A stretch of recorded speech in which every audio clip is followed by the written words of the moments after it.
tun bayan da shugaba Trump wajen neman Washington ta matsa a yi gaggawar biyan su miliyoyin dalolin da suke bi. To ƙarshen labaran kenan. To a gaida Aisha Aliyu Jafar da labaran duniyar. Ra'ayi riga da BBC Hausa.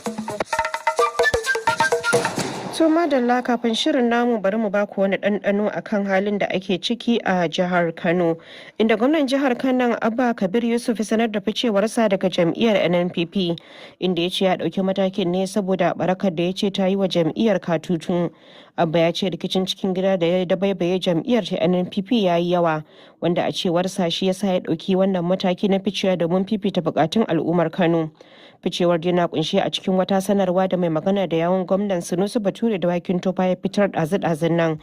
A cikin sanarwar ya ce gwamnan ya aika wasikar ficewa daga jam'iyyar ta NNPP zuwa shugaban jam'iyyar na mazaɓar Isa Ciranci ta karamar hukumar Gwale. A wasikar ya ce na rubuta wannan wasiƙa ne domin bayyana maka a hukumance cewa na fice daga jam'iyyar NNPP daga ranar Asabar 25 ga watan Janairun 2026. To sai ku biyo mu a shirye-shiryenmu na gaba domin jin ƙarin bayani. To bayan shan labaran duniya da ɗanɗanon nan kuma yanzu za mu shiga filin namu na ra'ayi riga na yau, wanda kamar yadda kuka ji a shimfiɗar shirin zai mayar da hankali kan matsalar faɗan daba da kashe-kashe a jihar Kano Najeriya. Sai dai an naɗi wannan shirin ne tun a watan Agustan shekarar da ta gabata. Domin haka wasu alƙaluma ko kuma wasu sunaye za su iya bambanta a ciki. Bari dai in koma gefe na barku da abokin aiki na Haruna Ibrahim Kakangi, wanda shi ne jagoranci wannan tattaunawar. Masu sauraro barkanmu da warhaka a cikin shirinmu na ra'ayi riga. Daba da satar waya sun zama tamkar annoba a Kano, jiha mafi yawar al'umma a arewacin Najeriya, inda lamarin ya zama tamkar ruwan dare. Babban matsalar ita ce yadda lamarin ke haifar da asarar rayuka da dukiya.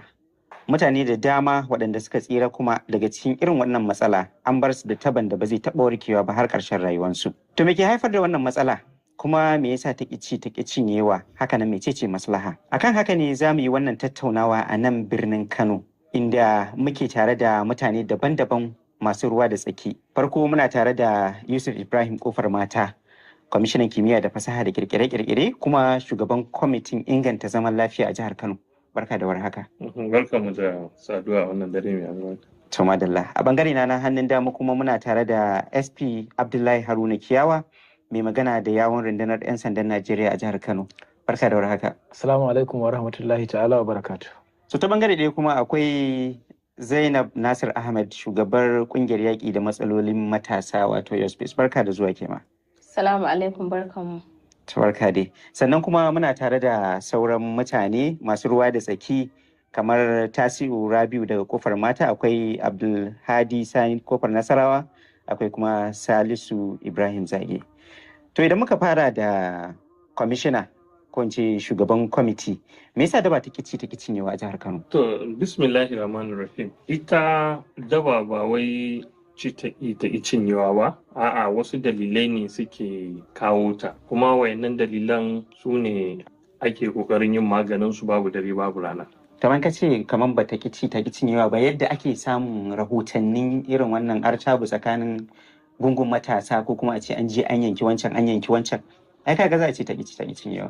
To shikenan, ka san ita daba in ka duba historically ta dade ana yin ta, in ka ɗau rigima irin ta Suwaru da Gyaranya, sannan an zo ana yin rigingimu wanda suke nan mafarauta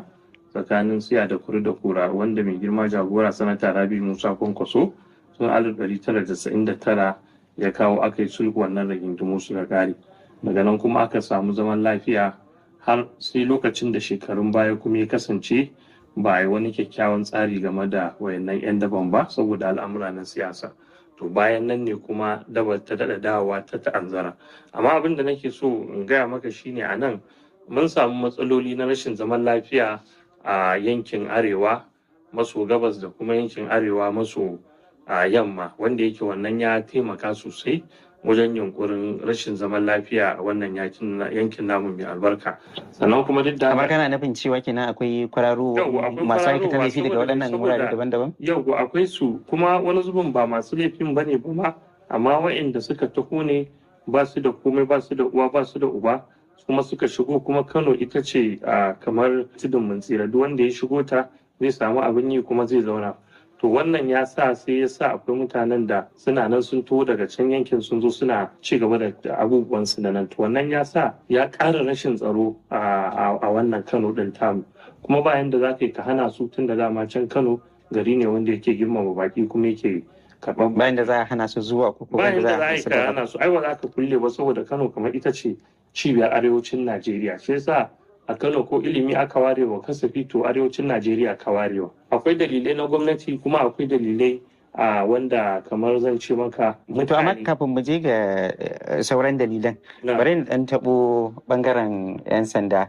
Kiyawa kamar ya girman wannan matsala wani irin rahotanni kuke samu akan irin wannan batu na daba to alhamdulillah muna gode Allah subhanahu wataala da ya bamu daman tattauna wannan matsala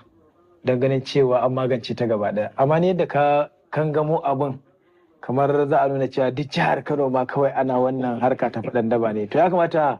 wanda yake sauraron mai sani a jihar Kano ba duka jihar ba akwai unguwanni muhimmai waɗanda sun yi ƙaurin suna kuma da na zo Kano na zagaya na kamar yadda na fara faɗa maka a jihar Kano muna da ƙananan hukumomi guda 44 ba fa ko ina ne ake wannan harka ta daba ba yawancin al'umma suna nan cikin birni yawa ƙananan hukumomin da suke cikin birni su ne guda 8 wanda a cikin kuma ƙananan hukumomin nan guda 8 in ka dauki a cikin kaso 100 zaka ga gaba ɗayan su kaso 18 ne cikin 100 inda wato gaba ɗaya ƙananan hukumomi 8 kenan a cikin 44 amma game da yawan al'umma fa yawan al'umma wanda suke cikin ƙananan hukumomin nan suna da yawa guda 8 kusan kaso 40 na al'umma jihar Kano suna cikin gari saboda al'umma da suke shige da fice na kasuwanci da na mu'amala na yau da kullum sannan a ƙananan hukumomin nan guda 8 kuma da suke cikin ƙwaryar birni ba fa ko ina ne ake wannan abun za a ce ma akwai shi da dama ba ƙananan hukumomi ne guda 3 to amma menene kamar menene alƙalima suke nunawa karamar hukumar birni Kano municipal karamar hukumar Gwale da kuma karamar hukumar Dala nan ne waɗannan abubuwan suka fi yawa in ka ɗauki ita kanta wannan harkar daba ko kwacen waya za ka ga cewa yawanci kaso 70 zuwa 80 a wannan ƙananan hukumomi guda 3 ake yi to za ka ga cewa matsala ce da take cikin unguwanni wanda kuma in ka ga ƙoƙarin da ake za ka ga cewa baya da za a magance ta fa kowa sai ya ba da gudunmawa kafin a kai ga nasara. Kamar alƙalma me suke nuna akai misali waɗannan irin rahotanni kuke samu na ayyuka irin wannan na daba? To mukan samu rahotanni kuma gaskiya rahotannin da ake samu canjawa suke yi. Wasu lokutan za ka ga harkar ta dabar ta yi ƙasa kusan za mu ce ma an kusa magance ta. A wani lokacin kuma sai ka ga ta dawo. Akwai abubuwan da yake dawo da harkar daba ɗin. Misali zan baka idan aka yi zaɓe lokacin da aka ce an zo takarar zaɓe to da hankalin yawancin irin waɗannan matasa da suke fitowa harkar daba faɗan kwacen waya za ka ga hankalin ya koma fita kamfen duk za a bi kuma wuraren da ake harkoki na taron siyasa wurin suke zuwa to lokacin da aka ce kuma an gama duk wani abu na siyasa ya tafi to a wani lokacin kuma matasan ba irin wannan yawon siyasa din to sai kaga an koma cikin unguwa ba a fita ba abubuwan yi sai kaga an koma fadace-fadace ko irin wannan kwace-kwace to abin da yake haddasa abubuwan yake dawowa kenan ko kuma yake raguwa. To bari mu taɓo Zainab ke ma kin dan yi bincike kan irin waɗannan abubuwa kuma a cikin garin nan kin san abubuwan da suke faruwa kamar ya girmanta wannan matsala tsakanin matasa kuma wace illa take musu. To idan ka duba ma aka yi maganar ishu din daba da kwacen waya to ai matasa ne suke yin wannan crime din laifin za ka ga laifin na matasa ne kuma yawanci ma waɗanda suke zama victims ɗin abin su ma za ka ga yawanci matasa ne to matsalar ta matasa ce kuma ummul aba'isin abin da yake jawo irin waɗannan abubuwan akwai matsalar shaye-shaye a tsakanin matasa wanda kaga akwai rahotanni da yawa da ake badawa na cewa jihar Kano tana daga cikin jihohin da suke da masu ta'ammali da miyagun kwayoyi na gaba-gaba wani lokacin takan yi na farko wani lokacin kuma ta dawo baya to kaga wannan yawanci zaka ga waɗanda suke yin rigingimin daba da kwacen waya da sauransu ba a cikin hayyacinsu suke yi ba zaka ga sai sun yi amfani da waɗannan miyagun kwayoyi wanda ya kawar musu da tunani ya kawar musu da hankali har suke zuwa su aikata irin waɗannan abubuwan kuma akwai matsalar rashin aikin yi a tsakanin matasa yadda za ka ga ba yadda za a ce matashi baya zuwa makaranta kuma ba shi da sana'a kuma ba shi da wani aikin yi to za ka ga duk su suke iya zama yawanci waɗanda ma kamar misali magana da PPRO ya yi na cewa in an zo siyasa suna tafiya to ba aikin yi ba kuma sana'a to kaga nan da nan za a iya ɗaukan su a shigar da su harkar bangar siyasa su je suna yin abubuwan rigingimin daban. To bari mu dawo wurin kwamishina ɗazu ka fara lissafo kana kokarin ka ci gaba da lissafawa na ji kana maganan